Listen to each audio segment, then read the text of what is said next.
Buenos días. Ah, que Dios les bendiga. Muchas gracias por reunirse. Gracias por estar aquí en este video.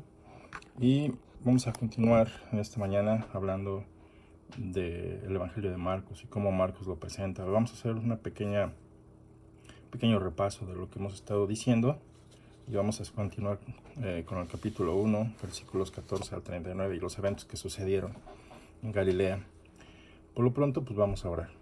Te damos las gracias, Padre Santo, por permitirnos ver a través de tu palabra el trabajo de nuestro Señor Jesucristo y de cómo las cosas sucedieron y cómo tú nos permites conocer de esto en tu palabra. Pero no solo conocer y saber, sino aplicar estos principios que tú esperas, estos frutos, Señor, en nuestras vidas. Te rogamos entonces, Señor, que en tu espíritu, con tu poder, podamos recibir tu palabra y entenderla y vivirla. Y pues servirte como estos hombres y mujeres hicieron. Ahora es nuestro turno y te damos las gracias por todo esto.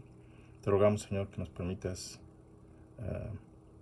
llevar este evangelio a muchas otras personas. En el nombre del Señor Jesucristo. Amén. Hemos estado leyendo Marcos, hemos estado estudiando Marcos y quiero iniciar con esta lectura. Hemos leído Marcos hasta este momento, hasta el versículo 13. Versículo 14 al 39 nos dice: después de que Juan había sido encarcelado, Jesús vino a Galilea, proclamando el Evangelio de Dios, y diciendo: el tiempo se ha cumplido y el reino de Dios se ha acercado. Arrepentíos y creed en el Evangelio. Mientras caminaba junto al mar de Galilea, vio a Simón y a Andrés, hermano de Simón, echando una red en el mar porque eran pescadores. Y Jesús les dijo: seguidme, y yo haré que seáis pescadores de hombres. Y dejando al instante las redes, le siguieron. Yendo un poco más adelante, vio a Jacobo, el hijo de Zebedeo, y a su hermano Juan, los cuales estaban también en la barca, remendando las redes. Y al instante los llamó, y ellos, dejando a su padre Zebedeo en la barca con los jornaleros, se fueron tras él. Entraron en Capernaum, y enseguida, en el día de reposo, entrando Jesús en la sinagoga, comenzó a enseñar. Y se admiraban de su enseñanza, porque les enseñaba como quien tiene autoridad y no como los escribas. Y he aquí estaba en la sinagoga de ellos un hombre con un espíritu inmundo, el cual comenzó a gritar, diciendo: ¿qué tenemos que ver contigo, Jesús de Nazaret? ¿Has venido a destruirnos? Yo sé quién eres, el Santo de Dios. Jesús lo reprendió diciendo: cállate y sal de él. Entonces el espíritu inmundo, causándole convulsiones, gritó a gran voz y salió de él. Y todos se asombraron de tal manera que discutían entre sí diciendo: ¿qué es esto? ¿Una enseñanza nueva con autoridad? Él manda aún los espíritus inmundos y le obedecen. Y enseguida su fama se extendió por todas partes, por toda la región alrededor de Galilea. Inmediatamente después de haber salido de la sinagoga, fueron a casa de Simón y Andrés con Jacobo y Juan. Y la suegra de Simón yacía enferma con fiebre, y enseguida le hablaron de ella. Jesús se le acercó, y tomándola de la mano la levantó, y la fiebre la dejó, y ella le servía. A la caída de la tarde, después de la puesta del sol, le trajeron todos los que estaban enfermos y los endemoniados. Y toda la ciudad se había amontonado a la puerta, y sanó a muchos que estaban enfermos de diversas enfermedades, y expulsó muchos demonios, y no dejaba hablar a los demonios, porque ellos sabían quién era él. Levantándose muy de mañana, cuando todavía estaba oscuro, salió y se fue a un lugar solitario, y allí oraba. Y Simón y sus compañeros salieron a buscarle. Le encontraron y le dijeron: todos te buscan. Y él les dijo: vamos a otro lugar, a los pueblos vecinos, para que predique también allí, porque para eso he venido. Y fue por toda Galilea, predicando en sus sinagogas y expulsando demonios. Voy a leer el 40. Y vino a él un leproso rogándole, y arrodillándose le dijo: si quieres, puedes limpiarme. Movido a compasión, extendió Jesús la mano, lo tocó y le dijo: quiero, sé limpio. Y al instante la lepra lo dejó y quedó limpio. Entonces Jesús lo amonestó severamente y enseguida lo despidió. Y le dijo: mira, no digas a nadie nada, sino ve y muéstrate al sacerdote y ofrece por tu limpieza lo que Moisés ordenó para testimonio a ellos. Pero él, en cuanto salió, comenzó a proclamarlo abiertamente y a divulgar el hecho, a tal punto que Jesús ya no podía entrar públicamente en ninguna ciudad, sino que se quedaba fuera en lugares despoblados, y venían a él de todas partes. Entonces, estos son los eventos que sucedieron en el primer día de ministerio del Señor Jesucristo. El pastor ministro presbiteriano John Vernon McGee divide el Evangelio de Marcos de la siguiente forma, de lo que hemos estado hablando. Lo divide, este pastor, quiero darte un detalle más de él. Ya dije, fue un ministro presbiteriano, fue profesor de Biblia, fue teólogo e incluso ministro de radio. Nació el 17 de junio de 1904, en caso de que te interese buscar más acerca de él. Murió el 1 de diciembre de 1988. Él divide el Evangelio de Marcos en esta forma. Primero lo describe como saturado de milagros. Marcos es un evangelio que está saturado de milagros.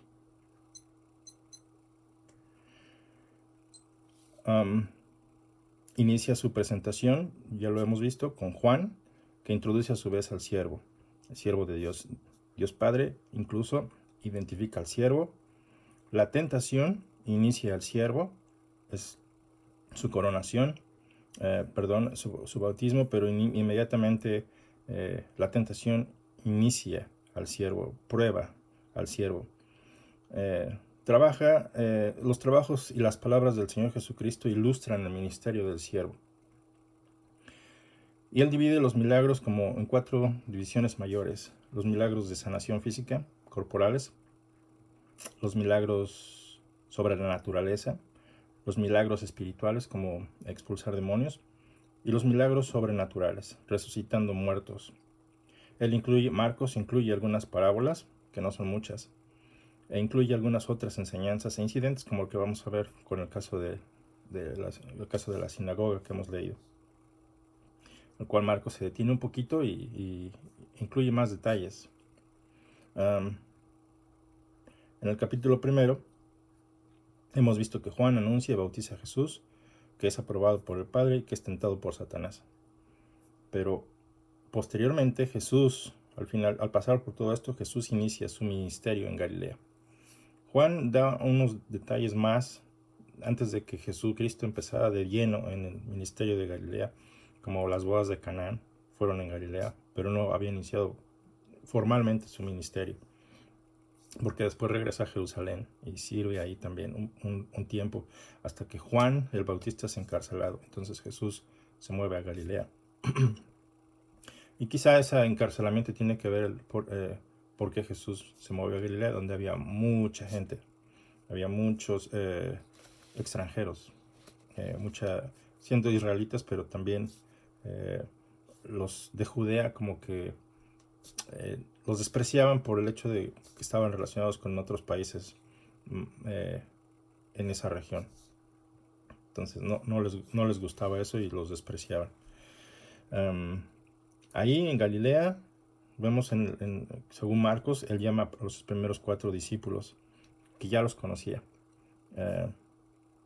Echa fuera demonios, sana a la suegra de Pedro, que puede ser la razón del por qué Pedro dejó a Jesús en Jerusalén, ¿verdad? Y se regresó a Galilea. Sana una gran multitud de muchas y diversas enfermedades. Hoy gastamos miles de... pues no yo, ¿verdad? Pero en general se gastan miles de millones de dólares buscando soluciones para las enfermedades. Y muchos lo hacen con una buena intención y muchos otros lo hacen pues para ganar más dinero. Pero aquí vemos al Señor Jesucristo que se compadecía de las multitudes, y vamos a ver cómo era un día muy, muy, muy ocupado para el Señor en día de reposo, por cierto. Y a pesar de ello, de sanar a una gran multitud, vemos que el Señor Jesucristo encuentra tiempo para orar, lo cual nos enseña a nosotros que no hay excusas para no orar, o que no hay excusas para no ser compasivos. Sin embargo, vamos a notar que sus prioridades no era el de sanar, aunque era compasivo. Y vemos que al final de este día, que para mí me da más la impresión de que ya era parte del siguiente día, pero vamos a considerarlo un solo día. Él sana a un leproso. Y bueno, pues vemos ahí en lo que hemos leído, como el leproso pues no pone mucha atención a las instrucciones y le complica un poquito el asunto al Señor Jesucristo. Te digo, todo esto parece ser el trabajo de un solo día. Te recuerdo, el versículo 38 nos dice que Jesús le dice a sus discípulos, después de que Simón y sus compañeros lo encuentran, le dice, vamos a otros pueblos porque también es necesario que predicar. Dice, y él les dijo, vamos a otro lugar, a los pueblos vecinos, para que predique también allí, porque para eso he venido. Y ahí vemos la prioridad que tiene el Evangelio sobre la sanación. Muchas veces nosotros nos distraemos, quizá, de este enfoque, porque recuerden que la misión que Dios nos dio es predicar el Evangelio y hacer discípulos. No nos dio la misión de sanar. ¿Significa esto que debo ser indiferente ante las necesidades de otras personas? No, pero hay prioridades. La prioridad es predicar el Evangelio. Y como que hemos diluido mucho este asunto de predicar el Evangelio por atender las mesas, diría Pedro. Entonces, consideremos esto. ¿Qué estamos haciendo? ¿Estamos dándole más importancia a que las personas estén bien, sus necesidades físicas temporales? ¿O consideramos más importante las necesidades espirituales eternas?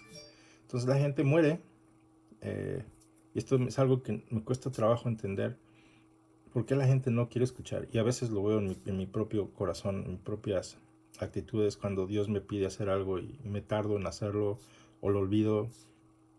Entonces, independientemente de mí, la gente no está escuchando el Evangelio, no quiere escuchar el Evangelio porque le gusta su pecado, le gusta su vida, le gusta tal cual es, y piensan que venir a Jesucristo es acerca de religión. Entonces, mucho tiene que ver con nosotros no exponiendo el Evangelio debidamente. Y aquí el Señor Jesucristo tiene esa idea, ese enfoque. Su prioridad es predicar el Evangelio, porque para eso ha venido, dice Marcos. Para que predique también allí, porque para eso he venido. Y fue por toda Galilea, predicando en sus sinagogas y sí, expulsando demonios. Pero su prioridad era la predicación. Hagamos nosotros también de la predicación esa prioridad, el conocer el Evangelio. ¿Qué es el Evangelio? Bueno, pues el Señor Jesucristo vino, ¿verdad? Físicamente, vivió entre nosotros, murió en una cruz, en un madero, por ti y por mí, por causa de nuestras transgresiones. Pero no quedó allí, sino que resucitó al tercer día. Yo no lo vi, lo dice la palabra de Dios, lo dice el Espíritu Santo, que no miente, y resucitó. Sin su resurrección, tú y yo no estamos justificados. Resucitó para que tú y yo fuéramos justificados. Ahora, si no lo crees, ya has sido condenado porque no lo crees. No es porque no me lo creas a mí, es porque no se lo crees a Él que lo hizo, a Dios que no miente. Porque Jesucristo vino porque el Padre lo mandó, ¿verdad? Para tu rescate, para mi rescate. Y el no creer lo que Dios hace, tiene consecuencias eternas, fatales. Entonces, ese es el Evangelio, eso es lo que el Señor Jesucristo vino a hacer, ¿verdad? Vino a predicar el Evangelio de Dios, vino a salvarnos y vino a, pues a rescatarte. ¿Cómo ves? Independientemente de la generación a la que pertenezcas, este Evangelio tiene que seguirse predicando hasta el fin del mundo. Vamos al punto que nos atañe aquí.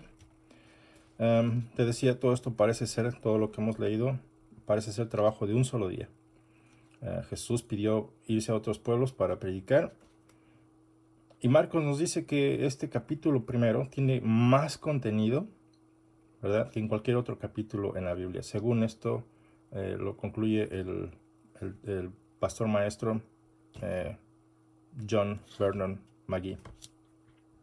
El capítulo primero cubre el ministerio de Juan el Bautista, después de hacer referencia a los profetas Isaías y Malaquías, que profetizaron acerca de Juan.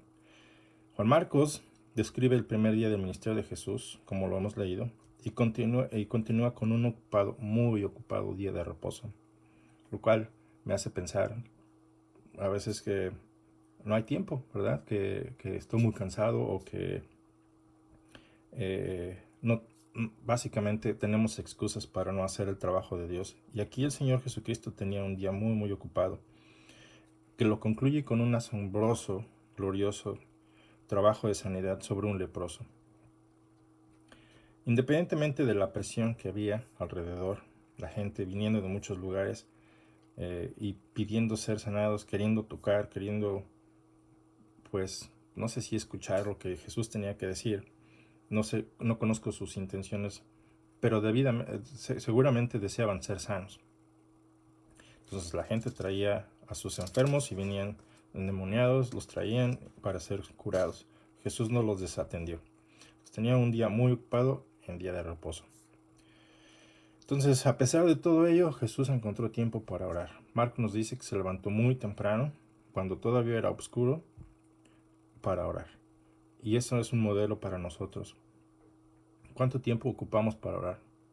¿De verdad ocupamos tiempo para orar? ¿Le damos importancia a la oración?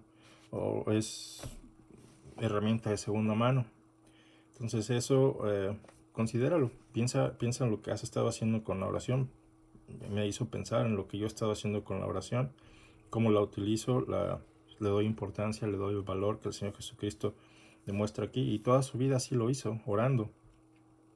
Entonces oramos cuando nos encontramos en peligro, oramos cuando tenemos necesidad de algo, pero la oración va más allá de solamente pedir, es esa comunicación íntima con el Señor, con Dios Padre, cada día, cada instante, en cualquier lugar, y encuentras lugar para hacer ese tiempo a solas con Dios, porque para eso se movió a solas, ¿verdad? Estando oscuro y solo, sin nadie que le molestara, para tener comunicación con Dios.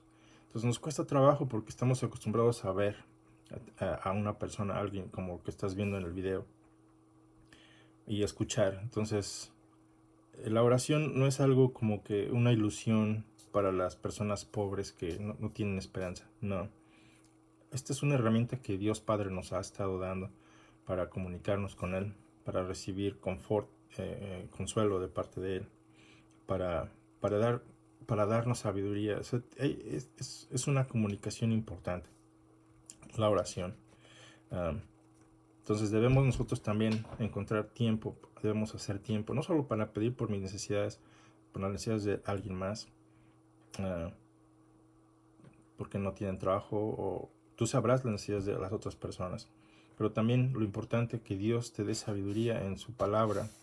En fin, podremos una lista muy larga o súper larga de las razones del por qué orar. Lee el Salmo 28. Ahí vas a encontrar una de ellas, del por qué el salmista ora.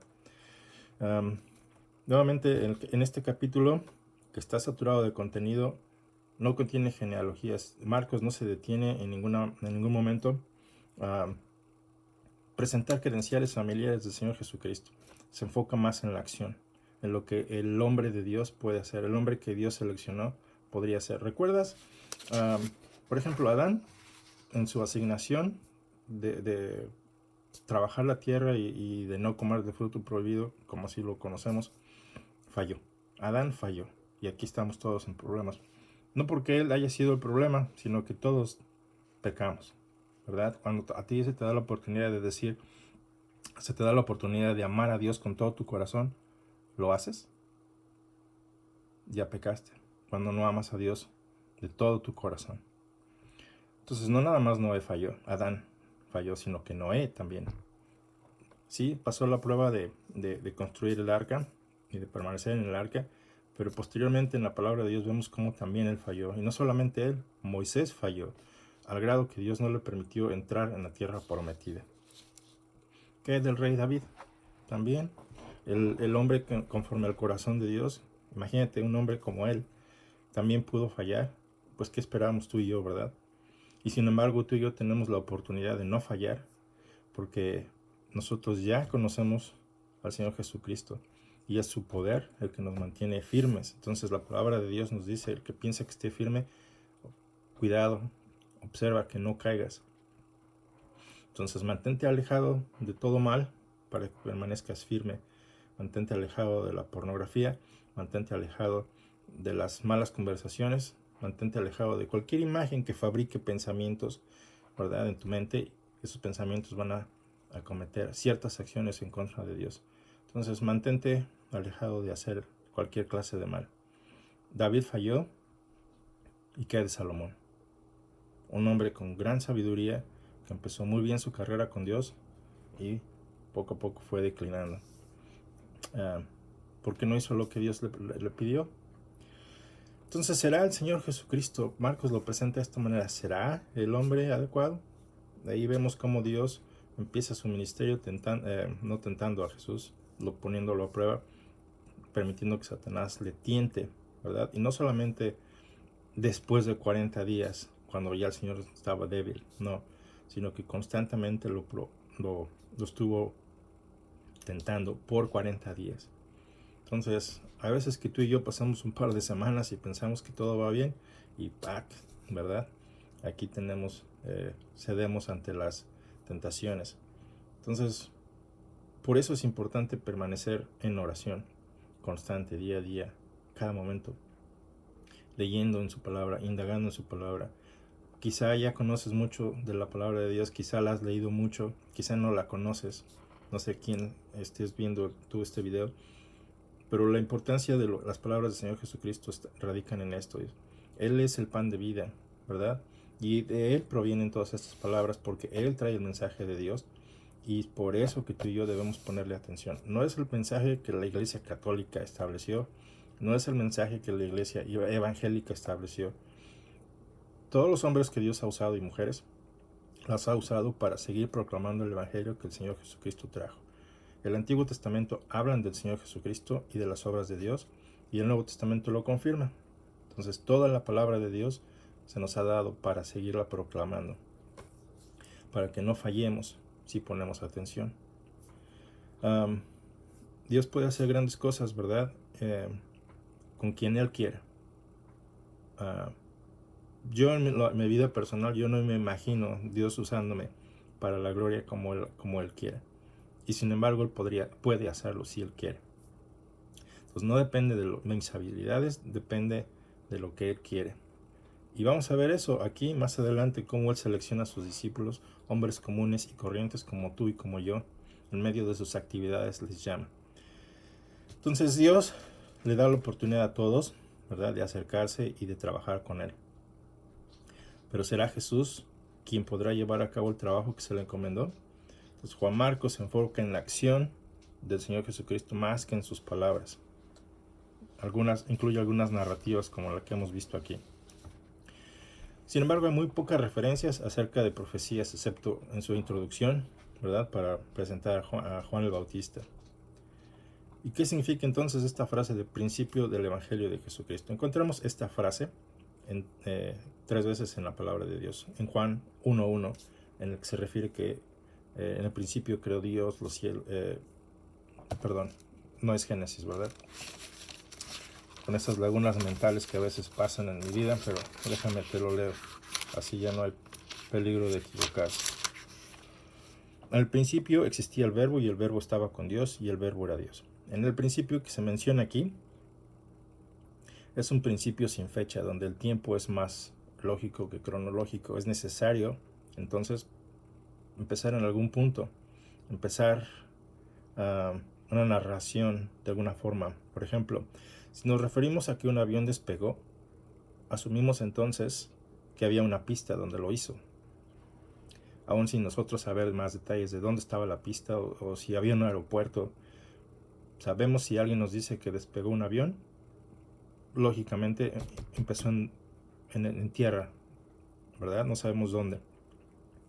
Entonces había un punto de partida. Ese es el principio, no necesariamente cronológico, sino empezó en alguna parte. Cuando venimos tú y yo a la existencia y observamos nuestro alrededor, concluimos entonces que nuestra vida también despegó, ¿verdad? Inició en alguna parte, en algún momento. Sabemos que en algún lugar también hay un Dios, y sabemos que en algún lugar hay un Señor Jesucristo. de dónde comienza, no lo sabemos, porque Él proviene de la eternidad, ¿verdad? Para encontrarnos en el tiempo a ti y a mí. Entonces, ese es el primero de los de las expresiones encontradas de esta manera o de esta forma en la palabra de Dios. En Génesis se encuentra de otra manera, ¿verdad? Al principio Dios creó los cielos y la tierra. Aquí ya vemos que ya está creado el tiempo. En ese principio también empezó en algún momento en el pasado, no sabemos cuándo. Nuestros científicos continúan dándonos diferentes números. Entonces no hay una exactitud. Se intenta descifrar cuándo exactamente o qué edad tiene la Tierra, pero los números varían. Las generaciones cambian y los números varían. Las evidencias cambian y los números varían. Entonces nadie sabe. Se considera que es un planeta muy viejo. La palabra de Dios dice que la creó en 6 días y el séptimo descansó. Y aquí en el caso de Marcos, cuando dice el principio del ministerio de Jesús, el principio del evangelio de Jesucristo, se refiere básicamente al principio del ministerio de Jesús. Juan Marcos entonces toma estas referencias de dos apóstoles importantes, Pedro y Pablo. Entonces tiene este estilo al escribir su evangelio. La evidencia que colectó de Pedro y la evidencia que colectó de Pablo. Las palabras y las acciones que están reflejadas en este evangelio ilustran todo el ministerio del Señor Jesucristo. Entonces, primer día del ministerio de Jesús en Galilea. En el versículo 14 nos dice que Jesús vino a Galilea después de que Juan fue encarcelado. Entonces vemos cómo esto influye en su ministerio. Jesús se mueve de Jerusalén, de esta región de Judea, a trabajar en el área de Galilea, predicando el evangelio de Dios, es decir, proveniente de Dios. Por eso tú y yo necesitamos escuchar lo que se está diciendo aquí, predicando el evangelio de Dios.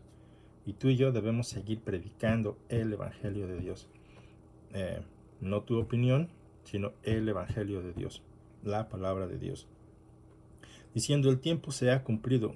¿Cuál tiempo? Bueno, pues el tiempo de Dios para actuar, el tiempo de Dios para rescatarnos, el tiempo que Él prometió en la antigüedad, cuando le prometió a Adán y Eva que habría de rescatarnos.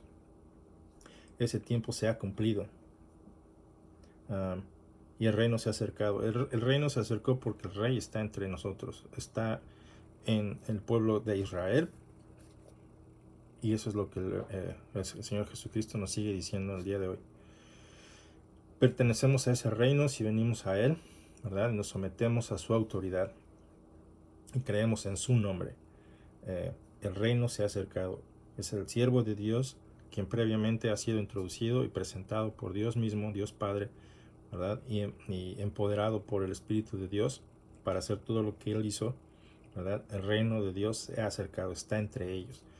Recordemos que los judíos esperaban más un reinado físico, ¿verdad? Para deshacerse de toda esa opresión extranjera que les ocupaba, pero no esperaban que el Mesías fuera más allá de solamente un reino terrenal, que posteriormente en el milenio vemos en la palabra de Dios, Él va a establecer, sí, lo va a establecer también físicamente, pero era más importante primero cambiar la mentalidad de sus súbditos, de sus siervos, de rescatarles, de hacerles suyo, de hacer un pueblo primero. Entonces Dios es un Dios de orden y a su debido tiempo cumplirá el resto de lo que prometió. El reino se ha acercado porque Dios está entre nosotros. Y aquí es donde vemos en el ministerio del Señor Jesucristo, en este capítulo primero, que Él llama a un discipulado permanente, a 4 de ellos. Recordarán, ¿verdad?, que llama a Simón y a Andrés, quienes son hermanos. Y llama también a Jacobo y a Juan, quienes también son hermanos. Versículo 16 al 18 vemos cómo llamó a Simón y a Andrés.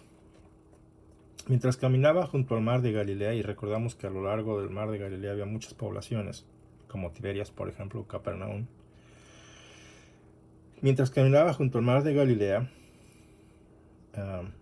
vio a Simón y a Andrés. Les digo, ya aquí, ya Jesús ya los conocía, los vio y les hace este llamado, echando una red en el mar, porque eran pescadores. Entonces vemos que los discípulos que Dios está seleccionando no fueron a la universidad, no tenían doctorados. En otras palabras, no hay excusa para ti, para mí, para no hacer el trabajo al que Dios nos ha llamado. Y normalmente escuchamos o decimos, hermana, ¿podrías compartir una palabra de edificación? Oh, no, yo no sé hacer eso. Entonces rehusamos hacer lo que Dios nos está pidiendo que hagamos para extender su reino. No consideremos lo que Dios nos da como poquito. Deberíamos de, si fuera poquito, deberíamos de ser fieles en eso, poquito que Dios nos da.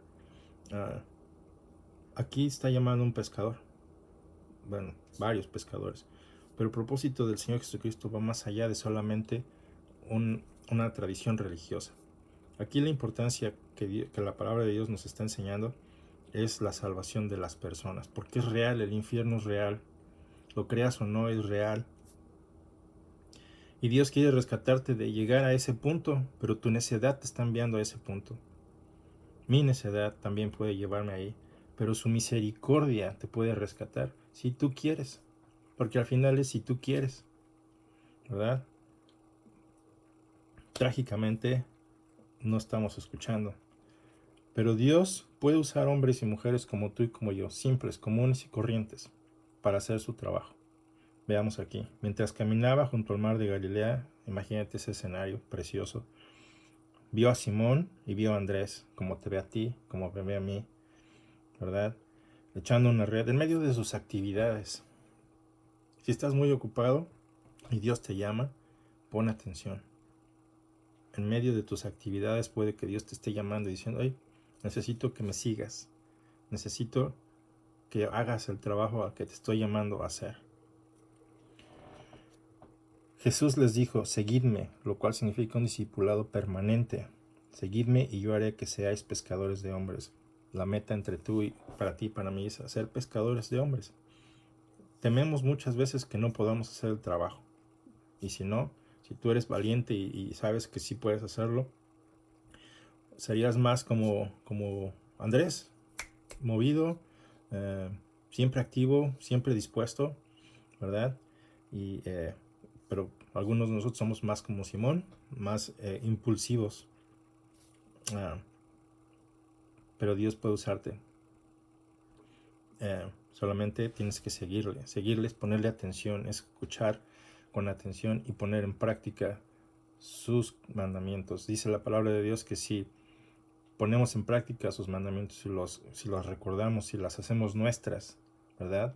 Para nuestros nuevos estándares de vida, es porque le amamos. Ahí demostramos que le amamos, aunque no lo hayamos visto. Bueno, Jesús les está llamando y le dice, seguidme y yo haré que seáis pescadores de hombres. Y ellos, dejando al instante las redes, sus herramientas de trabajo, le siguieron.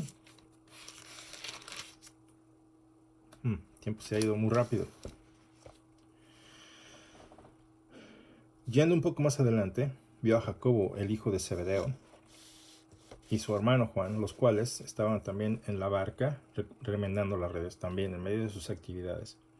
Y al instante los llamó, y ellos, dejando a su padre Zebedeo en la barca con los jornaleros, se fueron tras él. Vemos aquí que probablemente tenían buenos medios económicos, porque su padre tenía jornaleros, significa que él tenía capacidades económicas.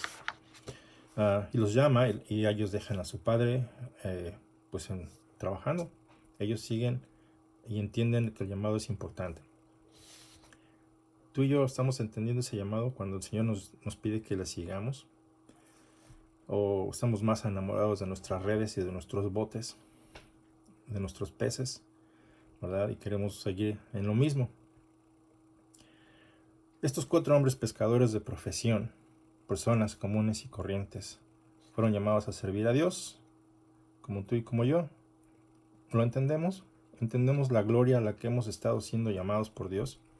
Ellos lo dejaron todo lo que tenían para ser discípulos de tiempo completo del Señor Jesucristo, y posteriormente hasta morirían por el Señor Jesucristo. Pero primero necesitaban entrenamiento.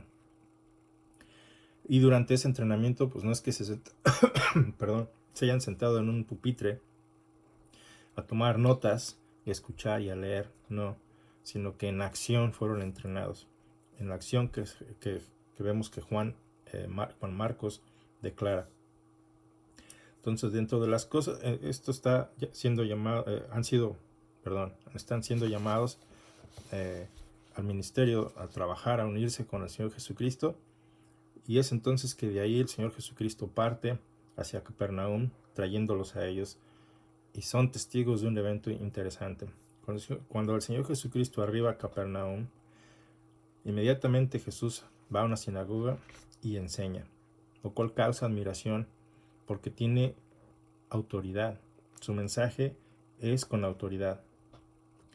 No es como la autoridad de los escribas, ¿verdad? Religiosa, vacía. Él es la autoridad. Él es la verdad. Y eso causa gran admiración. La gente fue movida y diciendo, esto es diferente, esto es real. Entonces Jesús usa esa autoridad posteriormente para lo que Marcos describe con más detalle. El poder que tiene sobre los espíritus. Y ningún hombre, por muy bueno que sea, orador, predicador, que haya ido a la universidad o que no haya ido a la universidad, si Dios no le ha dado un poder como este, ¿verdad?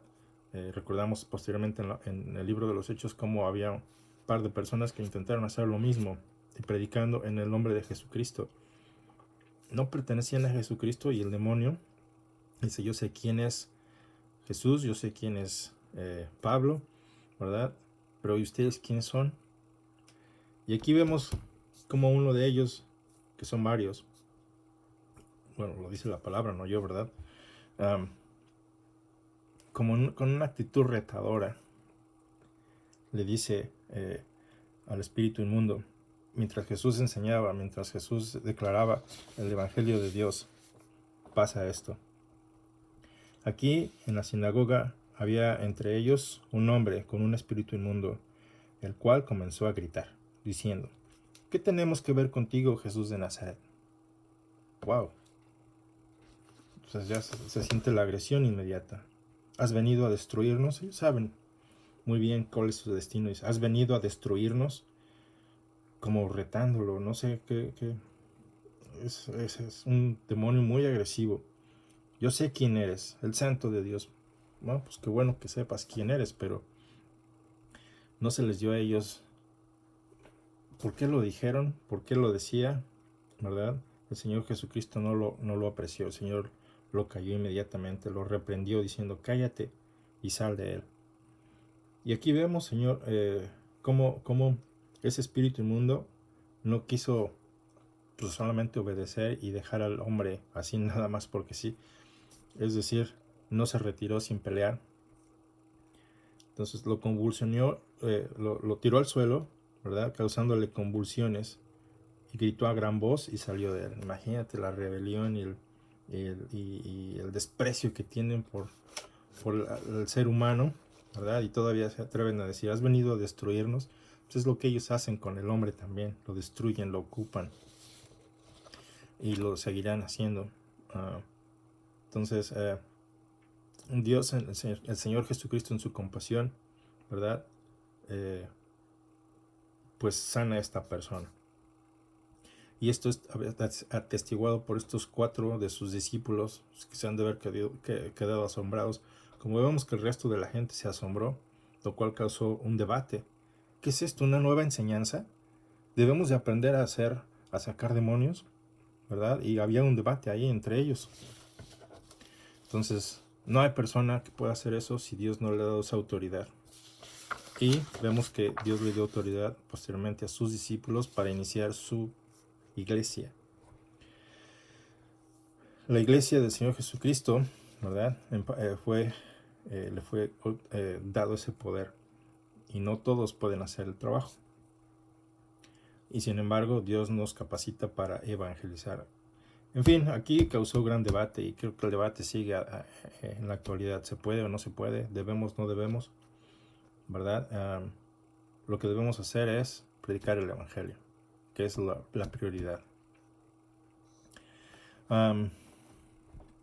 Vimos que el espíritu es bastante agresivo, por eso no te relaciones con nada que tenga que ver con ellos. El espíritu mundo conoce la identidad de Jesús, lo cual pues nos dice a nosotros que podemos saber quién es el Señor Jesucristo, podemos intelectualmente aceptar que el Señor Jesucristo es Dios, pero es muy diferente aceptar su autoridad, la cual ellos no aceptaron. Y bueno, pues a pesar y sabiendo que es poderoso, pues se retiraron, pero no necesariamente por obediencia, no necesariamente por amor al Señor Jesucristo. Pues es completamente rebelión ahí, de agresión, como lo que vemos hoy en día, con muchos que quieren cambiar el mundo, destruyéndolo. En fin, es otro tema. El espíritu del mundo, pues vemos que no era uno solo, sino habían varios. Dios tiene entonces, el Señor Jesucristo tiene ese poder sobre ellos y los reprende y los saca del hombre. Esto causó gran fama. La fama del Señor Jesucristo se hizo rapidísima, se hizo viral, lo podemos decir con palabras más modernas, al punto en que ya no podían ni entrar en otras ciudades. Pasando este evento, se nos acaba el tiempo, se acabó el tiempo. El Señor Jesucristo va inmediatamente a casa de Andrés y Simón, donde sana la suegra de Simón. Jacobo y Juan estaban con ellos y ellos atestiguan cómo el Señor Jesucristo sana de esta fiebre que la suegra de Simón tenía, que probablemente no era, que ya tenía tiempo enferma. Entonces, en agradecimiento vemos que su actitud es la de servicio. Inmediatamente se puso a servirles a todos ellos. Entonces, agradecimiento es algo que tú y yo debemos considerar si de verdad estamos agradecidos con Dios. Nuestro servicio va a reflejar eso. No hay servicio, pues podemos decir gracias, podemos orar, podemos ir a la iglesia, como pues nos gusta decirlo, ¿verdad? En frases religiosas. Pero revisa tu servicio. Vemos si de verdad estás agradecido con Dios. Revisa tu servicio. ¿Hay servicio en tu vida? ¿Cómo estás sirviendo? ¿O cómo puedes servir?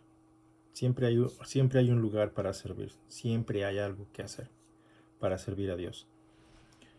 Vemos entonces también que durante este tiempo en la casa de Simón y Andrés, la gente se empieza a reunir, en la puerta, a tal punto toda la ciudad se reúne ahí y traían a sus enfermos de toda clase de enfermedades y a gente endemoniada. Y Jesús los atiende. Jesús no se esconde, Jesús los atiende. Esto está en los versículos 32 o 34. Y al pasar todo este evento, ¿verdad? Toda esa presión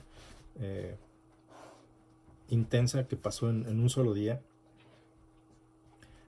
Jesús busca estar tiempo a solas con su papá, con su padre. Versículo 35 nos dice: levantándose muy de mañana, quizá muy cansado todavía, cuando todavía estaba oscuro, antes de que las actividades empezaran nuevamente, se salió y fue a un lugar solitario y allí oraba. Entonces hay veces que tenemos que sacrificar nuestro sueño.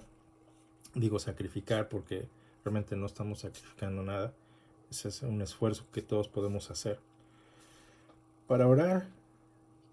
Y ahí es donde fallamos. Nuestra oración, nuestro sistema de oración es probablemente nulo, probablemente no eficiente. Pasar tiempo a solas con Dios y platicar. Hay muchas cosas que decir, hay muchas cosas que agradecer. Hay muchas, no solo es pedir, dame. Es estar con Él. Entonces sus discípulos lo encuentran porque todo el pueblo lo está buscando. No es porque quieran pasar tiempo con Jesús, sino por los beneficios que pueden recibir. Y claro, pues ¿quién no quiere ir al doctor y ser sano? Jesús les da sanación.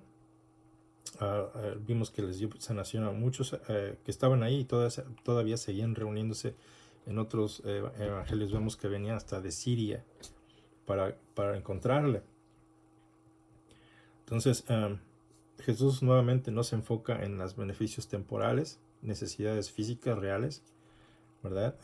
Y espirituales, sino que también no pierde el enfoque. Hay que predicar el evangelio y se mueve alrededor de toda Galilea. No perdamos el enfoque tratando de que nuestro servicio es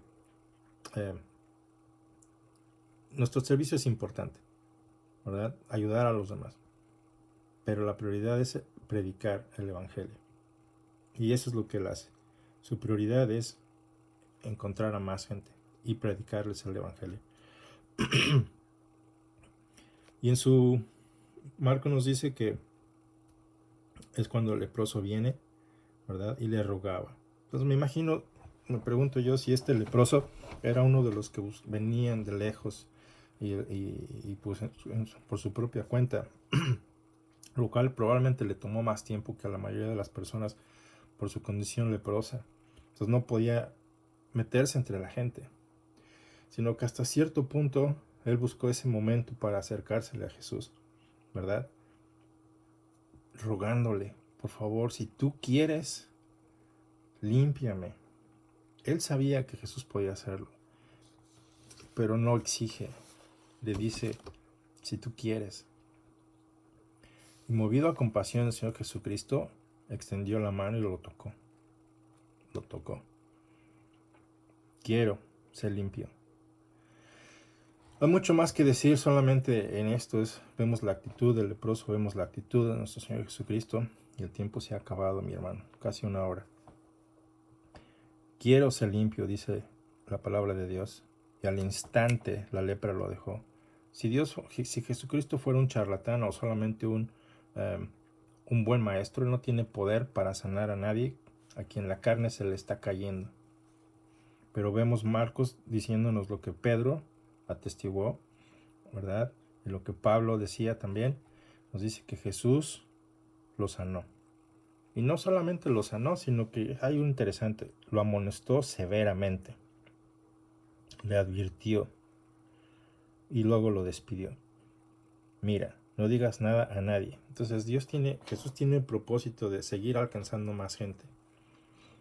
Y este hombre, en su alegría, en su deseo porque hubiera más gente que viniera a Jesús, no atiende las instrucciones.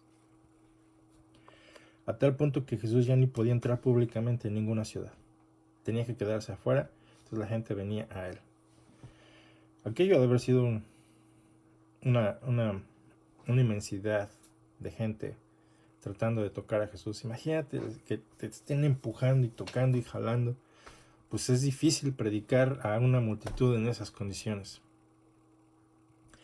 Bueno, pues el tiempo se acabó. Podemos ver esto más detalle pues, luego. Pero mucho que decir. Por eso cuando inicié, Magui dice, este primer capítulo de Marcos está lleno de información, está saturado de contenido.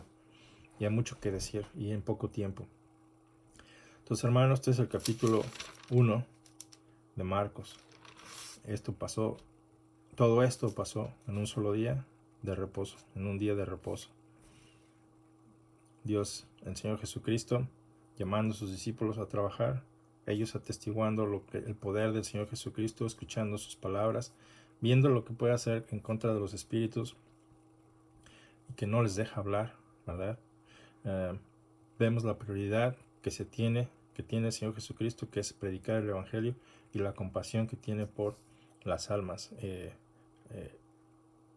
y la prioridad que es la salvación antes que la sanación. Sin embargo, es necesaria también, pero la prioridad es la salvación de las personas. Y de eso podemos tú y yo aprender. Debemos de aprender, pasar tiempo con Dios en la oración. Entonces, no ignoremos lo que está pasando aquí. Es algo muy rápido, muy breve. El tiempo pasa rapidísimo, más rápido de lo que yo espero. Y que Dios te siga bendiciendo. Oramos rápido. Gracias, Padre, por tu poder. Gracias, Señor, por enviar a nuestro Señor Jesucristo a rescatarnos. Gracias por Marcos, por Pedro, por Pablo, quienes atestiguaron todo lo que tú hiciste, para que pudiéramos nosotros también conocerte.